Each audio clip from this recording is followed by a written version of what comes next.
딸내미 걱정도 못하냐입니다. 아, 역시 우리 가족 여러분들의 집단 지성의 판단을 받아보고 싶으시다면서 금요일 방송 끝나고 전해주셨습니다. 네, 이 초등학교 고학년 외손녀 앞에서 그 딸 부부의 경제적 사정 걱정을 했는데 이 딸이 엄마 애 앞에서 별 얘기를 다 한다라면서 화를 냈다, 이런 사연입니다. 이 사연자는요, 바쁜 딸내 부부를 대신해서 꽤 멀리 떨어져 있는 70km 떨어진 거리라고 하는데 그 병원으로 외손녀를 매달 데리고 왔다 갔다 한다고 합니다. 그런데 최근에 이 남편이랑 같이 역시나 외손녀 데리고 병원에 오가다가요, 딸이랑 사위 걱정된다는 대화를 나누게 됐습니다. 이 딸 부부는 결혼할 때 시가에서 마련해준 아파트가 있었는데 그걸 이미 오래전에 팔고 신혼부부 대출받아서 신축 아파트 전세로 들어간 상태였습니다. 그런데 최근에 집주인이 전세금 올려달라고 하는 바람에 난처해졌는데 10년 넘게 그 신혼부부 대출 받은 것도 못 갚은 상태여서요, 부모인 사연자 부부한테 몇백을 좀 보태달라고 한 그런 상황이었다는 겁니다. 이런 상황에서 좀 걱정이 된다라는 얘기를 남편이랑 한참 했는데 그때는 초등학생 손녀가 가만히 있다가 집 가서 딸한테 엄마, 할머니, 할아버지가 뭐 이렇게 저렇게 말하던데 우리가 갚아야 될 돈이 그렇게 많아? 라면서 걱정을 했다는 겁니다. 그랬더니 이 딸이 사연자한테 전화해서 애 앞에서 할 말이 있고 못할 말이 있지 않냐 따집니다. 사연자는 일단 아이 앞에서 앞으로 쓸데없는 말 안 할게 사과를 했다는데, 생각해보니까 사연자는 딸 부부가 뭐 가전제품 고장났다 사달라 이런 요구할 때마다 수시로 목돈을 보태주곤 했는데 고마워하기는커녕 당연하게 여기고 이런 식으로 면박까지 줘서 굉장히 좀 서운하고 속상하다고 전해왔습니다. 그렇군요. 자, 기다리고 기다리셨던 부처 핸즈업 타임 유튜브 JTBC 뉴스 채널과 사건 반장 독립 채널에서 8천여 분의 우리 가족 여러분들 함께하고 계신데요. 채팅창에 OX로 함께 참여해 보시죠. 먼저 딸입니다. 엄마, 진짜 애 앞에서 할 말이 있고 못할 말이 있지. 그런 얘기를 뭐하러 해. 요즘 애들이 얼마나 눈치가 백단인데. 우리 자연이 집에 와가지고 엄마, 우리 집 가난해? 나 학원 못 가는데 내가 얼마나 진짜 빼는 줄 알아? 요즘 이런 것도 굳이 따지면 정서적 학대야. 진짜 별 얘기 다 하고 있어, 진짜. 그리고 우리 집 문제는 우리가 알아서 하거든. 동그라미. 예, 좋습니다. 계속 들어보세요. 다음 엄마입니다. 어머, 이 지집애 말하는 것 좀 봐. 뭐? 정서적 학대?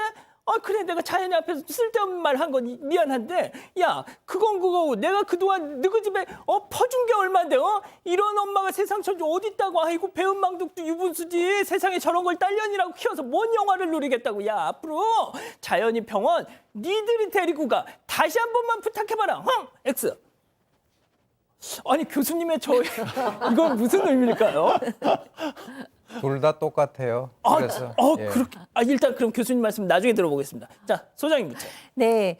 물론 그 딸 입장에선 속상할 수 있어요. 왜냐하면 아이가 와서 엄마, 우리 가난해? 그러면은 게다가 지금 경제적으로 어려움이 있는데 그렇게 속상하죠. 근데 사실 이 속상함도 맞지만 교수님 말씀대로 똑같은 건 사실인데, 그래도 70km를 이렇게 딸을 위해서 병원을 데려다 주신다고 생각하면 이 정도 각오하셔야 돼요.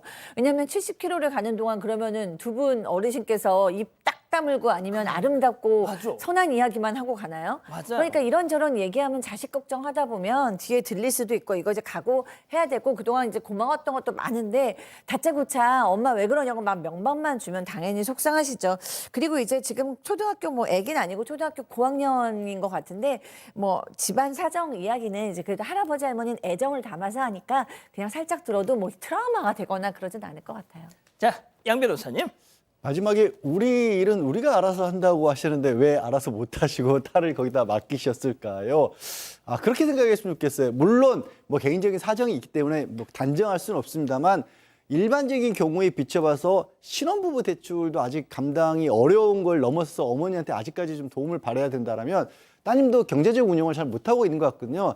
본인처럼 딸을 키우지 않을 수 있는 기회인 겁니다. 저는 자식들도 집의 경제 사정이나 이런 부분도 어느 정도는 알고 있어야 된다라고 생각을 해요. 뭐 걱정하라 이런 건 아니지만 알고 그래, 엄마 아빠가 더 할 거고 그렇게까지 걱정할 정도는 아니란다. 하지만 너도 이런 상황을 알았으면 좋겠다. 이렇게 얘기해 주는 게 오히려 현실적이지 않을까 싶습니다. 이 기자 본인도 이 기자도 할 얘기 있어요?